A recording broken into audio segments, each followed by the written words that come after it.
Abalunzi n'ente n'embuzi bali mu kusatira olw'ekirwadde eky'akalusu ekyazingako eggwanga ekyaleetera ne gavumenti okuteeka envumbo ku bitundu eby'enjawulo okutunda n'okutambuza ebisolo ekibaleetera okufiirwa ensimbi. Mu mbeera eno aba Youth Plat Africa nga kikulembebwamu Obeid Bwanika basazeewo okubagula abalunzi bano okuba nga tebafiirizibwa mu kulunda. Obeid agamba nti ekitera okusumbwa abalunzi butagema ensolo zaabwe nga tezinnalumbibwa ndwadde. Bw'obanga onoolwanyisa ekirwadde kino ng'ekyakalusu tekigenda kukoma leero, kigenda kusigala nga kijera kibaddewo ngawo bulijjo, naye bw'obanga onookiwangula olina okubeera nga okuuma nnyo ebisolo byo okubeera nga tebye.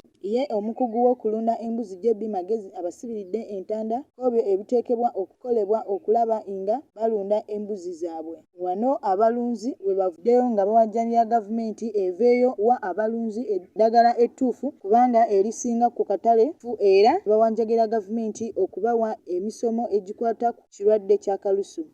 Tusobola okukola ekintu ku acres eziriwo ezisobola okuwera naffe tusobola okutambuza ekintu ate tukolemu n'ebintu ebirala ate oziriisa mpola ne bw'obeera awantu awatono osobola okulimawo omuddo wali n'olima wano kaliyandula n'olima